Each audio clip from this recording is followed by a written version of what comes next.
Henry's search for work in the city was turning into a quiet struggle. He had lost his salesman job at his old company, and every passing day, without a new opportunity, added a little more weight to his worries. Today, though, he stood outside a stylish women's clothing store, wondering if this might finally be his chance. Through the broad glass walls, he could see rows of short, fashionable dresses hanging in neat lines, their colors bright under the store's warm lighting. The reflections in the glass framed his face with a shimmering fabric, making him feel both like an outsider and a potential part of this world. Taking a slow breath, he reached for the handle and opened the glass door, stepping inside. The soft chime at the entrance faded as Henry's eyes adjusted to the interior.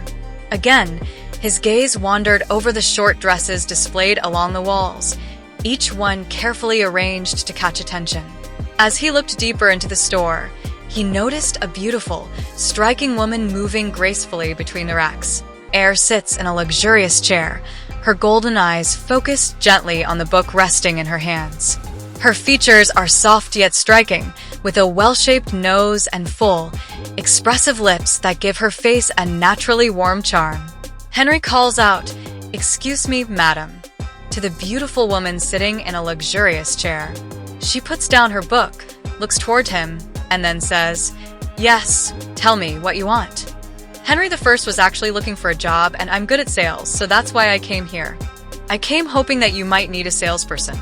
And then the woman walks towards Henry and says, "My name is Luna. I'm skilled in this business. I need a salesperson. If you want to work in sales for me, welcome. But I have some conditions. If you can't give me good sales figures every day, you'll have to work according to my instructions and do whatever I tell you, and I will pay your salary after a full month." Henry readily agrees upon hearing her request, saying, "Madam, I have no objection to following your instructions. I will do as you say, and I will provide you with excellent sales results." On the first day, Henry is working inside the shop. Customers are coming in, and Henry is approaching them. Compared to the other woman working in the shop, who is making many sales, Henry hasn't made a single sale.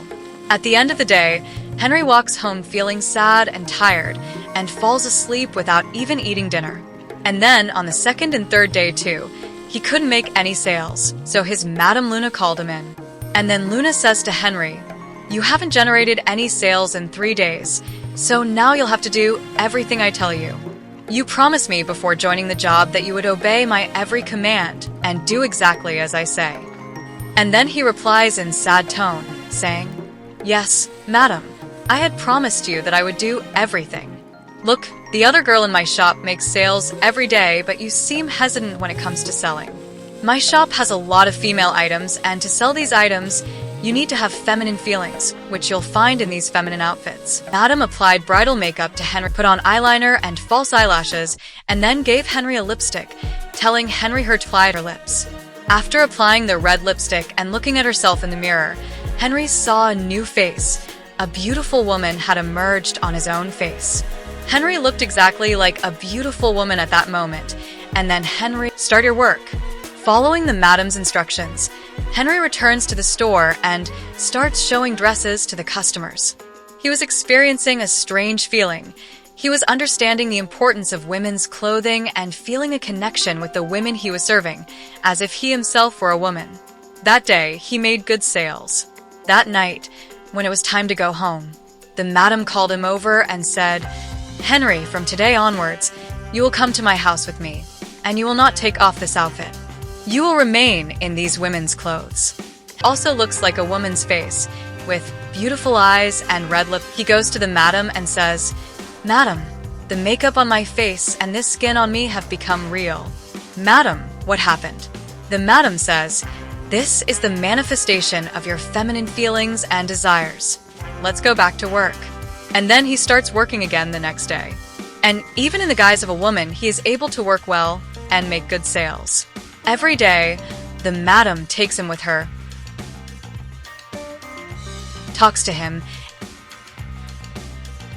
and he sleeps at the madam's house, remaining in the guise of a woman.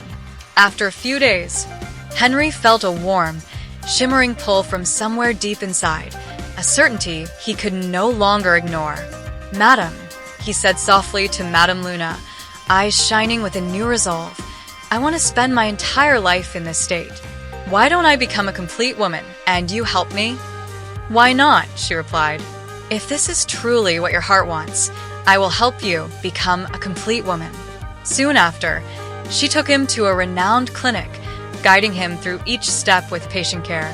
They consulted with the doctor. Madame Luna waited anxiously outside, silently praying for a safe recovery. When it was over, Henry, now on the path to becoming Alia, was wheeled into a quiet recovery room. The swelling faded, the scars softened, and the mirror began to tell a different story. One morning, as he stood before the mirror, he no longer saw Henry struggling with a hidden self. He saw a woman, and a face that finally matched the soul within. From today, she said gently, your name is Alia. You will be known as the beautiful woman named Alia. The name settled on her shoulders like a silken shawl. Alia. She whispered it to herself, tasting it, owning it. Alia smiled at her reflection, at the delicate features, the gentle strength in her eyes, and felt a joy that filled every corner of her heart. Back at the store, she began her new life. Now Alia, she worked beside Madame Luna, not as someone hiding behind ill-fitting clothes, but as a radiant woman who embraced every inch of her new self. Her beauty was striking. She had beautiful, expressive eyes that drew people in, a perfectly shaped nose, and soft, inviting red lips that seemed to hold a constant, subtle smile. Her long golden hair flowed down her back like liquid sunlight, catching the light every time she moved. When she stepped out from behind the counter, every head turned in one that highlighted her shape.